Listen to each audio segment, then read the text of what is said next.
Good day, kids! Welcome to our new normal classroom. I am your virtual teacher and I'm here to teach you math. So before we start, don't forget to hit the like, share, and subscribe button. So for our lesson for today, we're going to discuss about solving real-life problems involving GCF and LCM of two given numbers. Problem solving is the act of defining a problem, determining the cause of the problem, identifying, prioritizing, selecting alternatives for a solution, and implementing a solution. Good problem solvers are good thinkers. They usually see problems as challenges and life experiences.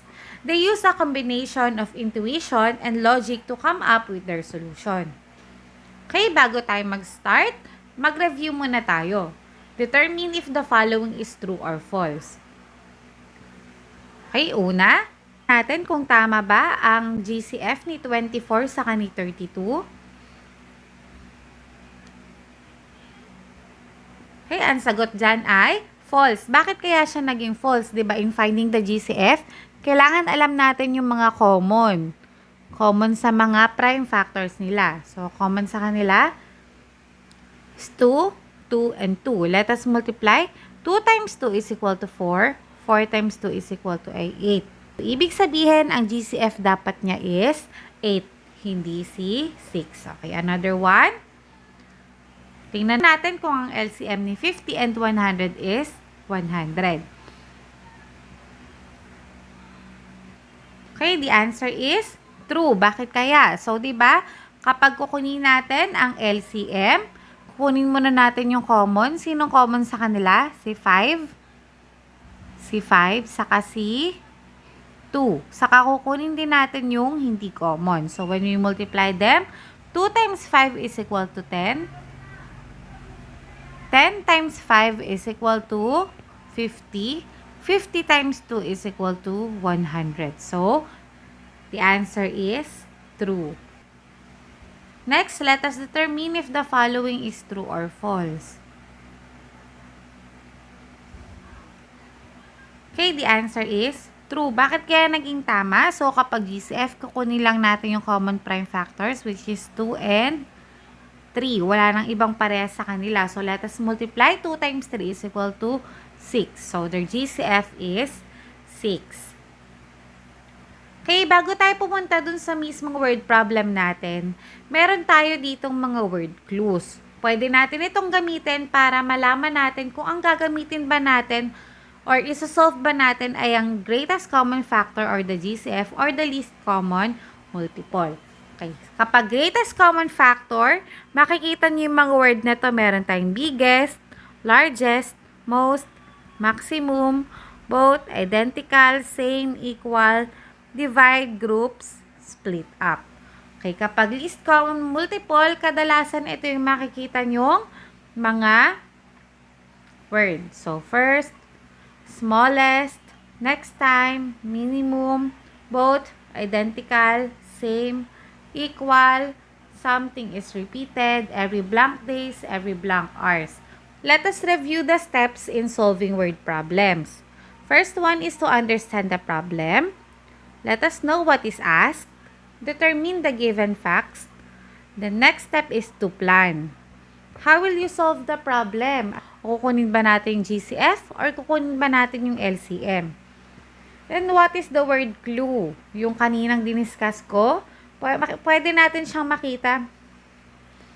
What is the word clue? So, yung kaninang diniscuss ko, pwede natin makita dun sa mga problem. Yun yung ating mga word clue. Solve. How is the solution done? Check and look back. Write your answer. Cherry baked 48 pieces of butter cookies and 60 chocolate cookies. If she will put them separately in boxes, what is the greatest number of cookies that boxes will contain if these are of the same number? Okay, what is asked? Ano bang tinatanong? What is the greatest number of cookies that boxes will contain if these are of the same number? What are the given? So, ang given dyan ay 48 pieces of butter cookies and 60 pieces of chocolate cookies. Okay, let us plan. How will you solve the problem? by finding the greatest common factor or the GCF. What is the word clue? Paano nga ba natin nalaman na GCF yung gagamitin natin? So, meron tayong word clue. So, mag-GCF tayo dahil sa salitang greatest. So, for our solution, pwede tayong gumamit ng listing method. So, pag listing method, we will list all of the factors of 48. 1 times 48, 2 times 24, 3 times 16, 4 times 12, 6 times 8. Now, let us get the factors of 60.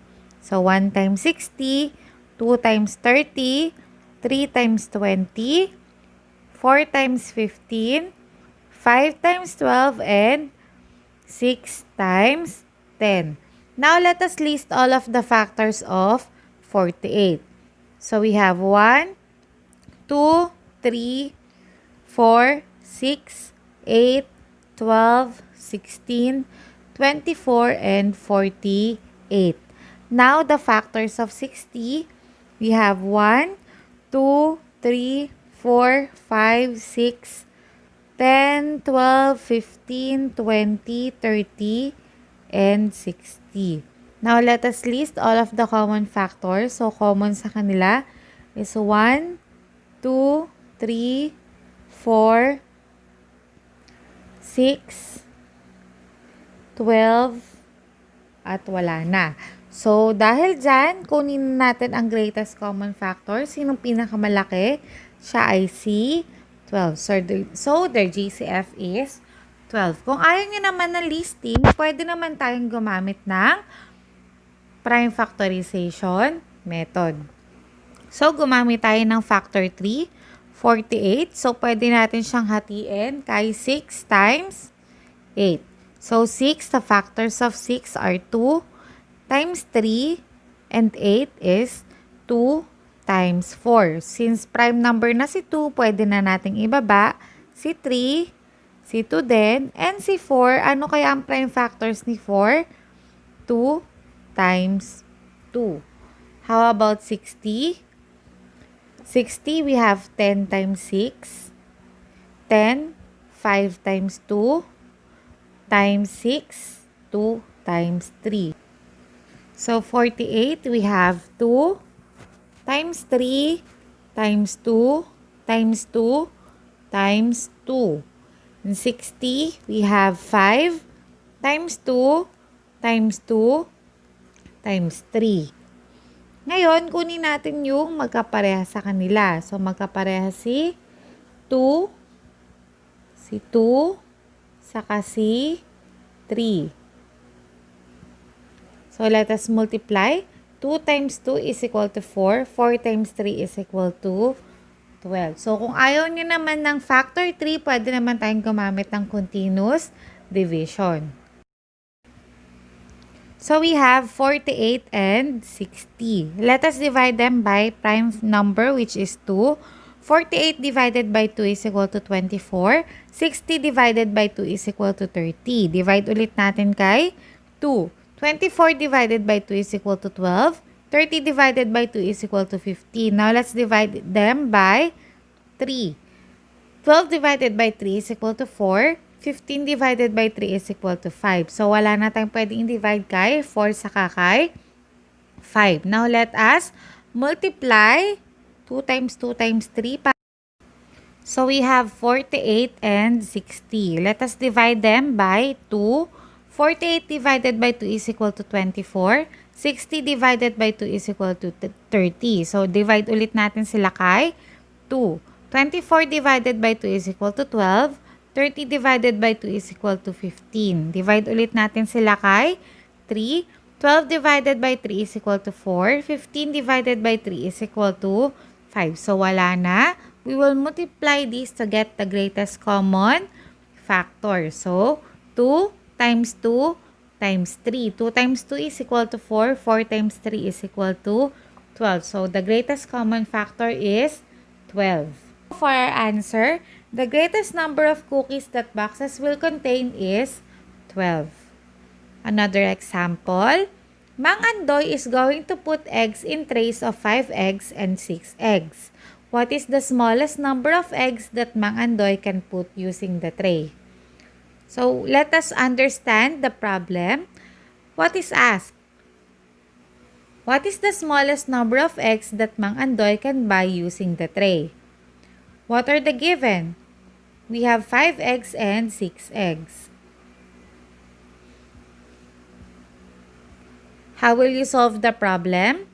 Find the least common multiple or the LCM. What is the word clue? The word clue is smallest. Now, let us use the listing method. So, we have 5.